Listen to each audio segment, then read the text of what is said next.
What's up, guys? Welcome back to Rise and Grind. We got Megarinos in Mountain View, Cali today, right? Where are you Yes. actually in Cali?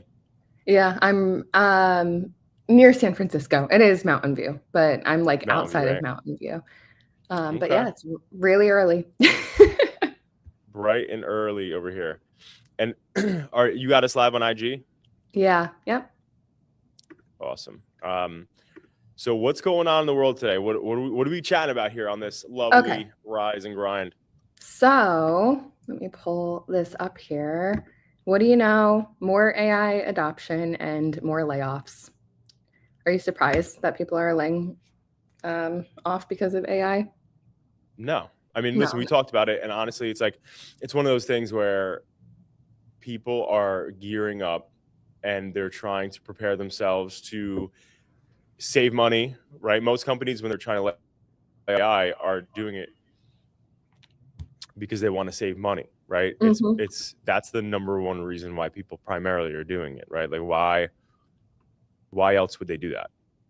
You know what I Right. mean? So Amazon just laid off 16,000 employees this week, Whoa. which that's a lot. And so I keep thinking about like as AI takes over, you know, and people get laid off, like what are people going to do for jobs if AI just does everything? And then there's the other component, and me being here at Mountain View, I'm at Intuit this week, listening to their product evolution and how other businesses are leveraging AI.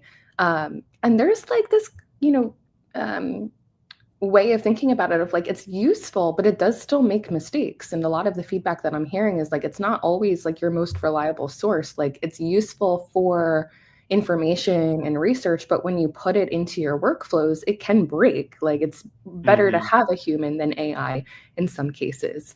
And so Well, 16,000 employees, that's a lot of people to lay off. that's a ton of people. I mean, that's really unfortunate. But one of the things I think about too, outside of that, is like AI in a lot of ways is not ready still, right? Like in Mm-hmm. terms of just fully deploying, right? Like we know from a creative perspective, it's not 100% yet.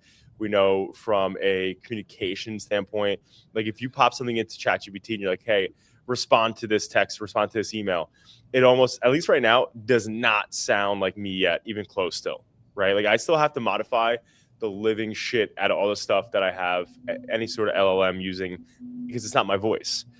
So there's a lot of work that has to be done, so it has to be managed, right? And that's what everyone keeps saying, that like somebody's going to have to manage AI. So in order to make sure that you're secure in your position, you are like how AI operates, how to make sure that like you are understanding how it works and doesn't work. And so I think that's the big key component to it, is making sure to secure your job throughout AI. Since Amazon laid off 16,000 people, that you have to be geared up to work with AI, right? Like AI is going to be like another coworker, Mm-hmm. and that's the key. It's a coworker that is way faster than you, right? So like you understanding how to operate it is the key, and that's why at Adapting Social, we're gearing up our team to make sure that they have all the tools needed to make sure that when it comes to all things AI for the digital world, marketing, that we're equipped and ready to go. Yeah, definitely. I mean, and to your point, that's such a great way of making yourself an asset if you really know how to leverage AI. And of course, like people are getting laid off. I have a feeling that the 16,000 laid off, like I do wonder if it's, people in their warehouses and if they're using Mm-hmm. AI to help move products along faster. I guess that's a little bit different. But it is just really interesting. And again, like the feedback that I keep getting is like I feel like there was like this AI boom. Everybody is really excited about it. And then all of a sudden, people are getting a little, I guess, just frustrated with AI, with the AI creatives that we're seeing on social media and in commercials, with the way that it is, messing up from time to time. So we have a long way ahead of us before AI fully takes over, I think. Yeah, we'll see. We'll see how it plays out. But either way, to start to see that many people get laid off, that's tough. Yeah. All right. Next topic I have here is TikTok, which we confirmed earlier this week that the US deal had gone through. And now, as the transition is taking place, it is glitching left and right. And so there's a lot of advertisers that are saying that the TikTok ads manager has either been overspending on campaigns, which is a big issue, right? Like, let's say you only have $2,000 to spend on TikTok this month, and all of a sudden they're overspending to 5,000. Well, that's hurting your business tremendously. Yeah, that's a big deal. That's a really big deal. Or some ads aren't even delivering, which again, big deal. Let's say you have a really big, promotion, event, whatever you're trying to market, and all of a sudden your ad's not delivering. Like, that's going to hurt the success of that sale or event. So these glitches are taking place. They said that this is to be expected as they're transitioning the platform overall, but it's just, I wish it was a little bit smoother for businesses who are spending money, time, and resources on TikTok. Yeah, that's understandable. And honestly, we should have expected that things were going to kind of happen like this due to them having to change their data centers to be in the US. Yeah. Right. So like there's a migration period where TikTok, obviously went from having their data centers, in Asia, and now they're in the US. Mm-hmm. And so, there's gonna be a little friction. There's gonna be little things that happen. It's part of the game. I'm not surprised. We just had Verizon go down, which was wild. Verizon and Microsoft and even went out too, same week. Yeah, Microsoft went out. And then when you think about it, what's wild too is not too long ago, I don't know if you remember this, but when that whole thing happened, I believe it was CrowdStrike. There was a whole security breach where like airplanes, cars, all these issues happened with people that leveraged that. And nobody knew that one IT company was using all these security for the biggest platforms in the world. Right. So everybody was down for like a day there too. So like recently, the past like 7 to 8 months, there's a lot going on. So and I'm not surprised it's interesting because and our world operates off of a lot of these platforms and systems. And so, when Verizon went down, we talked about how there was so many people who like you couldn't make a phone call, you couldn't do a lot of things. When Microsoft goes down, there are thousands of businesses that also just can't reach each other, or they can't. Thousands? You mean millions? Yeah, probably millions. No, it's millions, not thousands. Of businesses, you think? Yeah. Oh. One of the IT companies that we work with was telling me how like when you get to a certain scale, like companies like Google Premium don't work because of certain infrastructural things like communication and email, and it just gets way more expensive to have like a Google Premium versus like a Microsoft or Outlook email. And so a lot of these major companies use Outlook for that reason. And so and that's all tied into Microsoft and all that other stuff. So that's a majority, millions of people when that happened were out. Yeah, I'm sure. My friend was telling me her entire, they use Microsoft and they were down. And it's like, now you have an entire team just sitting there twiddling their fingers.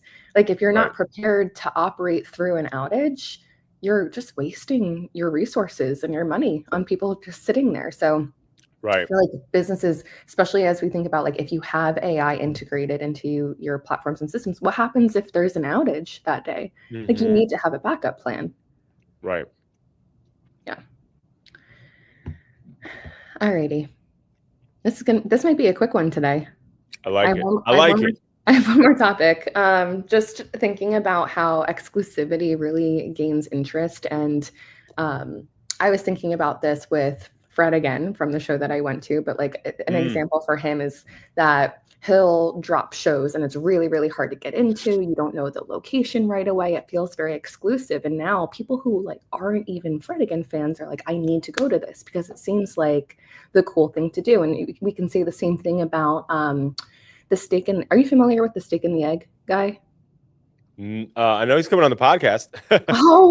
I'm so excited for that. He is super cool, but what his whole model is, every season he drops a menu, and it's a dining club, right? So like you don't know where the location is. You have to be a part of the dining club to even make a reservation, get on the list.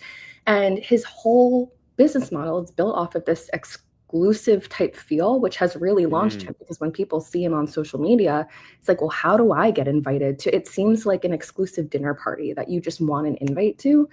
And so thinking about this, people want to feel like they're a part of something that others aren't a part of, right? It makes them Right. feel special. It makes them feel cool. And so for businesses, like really start to think about how can you add some sort of exclusivity to your brand. And for us, I was thinking about it for, we're about to drop the Adapt and Grow Collective, which is a very exclusive group, right? So, Right.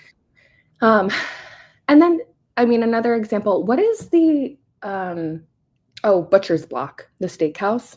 I feel like in their height, it was really hard to get a reservation. You had to either be there to make a reservation or know somebody to get on the list. And again, that exclusivity Right. really helped make them like the cool place to be, right? Right. Yeah. Well, they had that go screw yourself mentality too. Like if you didn't like it or if you had an issue or a review, like you just go screw off, which Yeah. was still phenomenal. But yeah, you're right though. I do agree 100% because when something that is hard to attain, more people want. It's like the Mhm. quintessential, like when you're a child, like obviously dealing with my kids right now, it's like the second you tell them, hey, don't touch this, what's the one thing they want? That. Right. Right. And as adults, I think it's just a human thing, right? Like the second that you know you are not supposed to do something, for the most part, you're like, oh well, that would be interesting, or I wanna try that, or why can't I? Like so at the end of the day, exclusivity, especially when it comes to things like really good food or even like car clubs, right? Like there's nice Yeah. car clubs and different groups like that, right? Even like La Malt Royale and Red Bank, it's like, Mhm. you want to be a part of something and exclusivity makes it like, well, not everybody can attain this. So I want to be a part of that. And it makes it more attractive at the end of the day, right? So, Yeah. being able to do stuff like that in your business, like in our case, the collective is definitely always good to do those types of things. Yeah, for sure. It gives a certain kind of status. That's what it feels like. The exclusivity raises your status in some way. Exactly. But yeah, I mean, that's, I think that's food for thought for a lot of business owners, because it doesn't easily come to a lot of brands or industries, but really think about how you can add some sort of like exclusive, whatever it is, to your business to gain Right. interest. Love it. Love it. All Well, right. happy That's it. Thursday. That is all she wrote for today. Again, I want to shout out the AS team for us winning 2026 Ad Age top 10 places to work in the US. Super, super exciting. Adapting Social has so much momentum right now. So proud of our team. A lot of hard work going into what we're doing. So AS to the moon, baby. Mhm. But we will see you guys back on Monday. Crush the rest of your week, guys. Finish strong.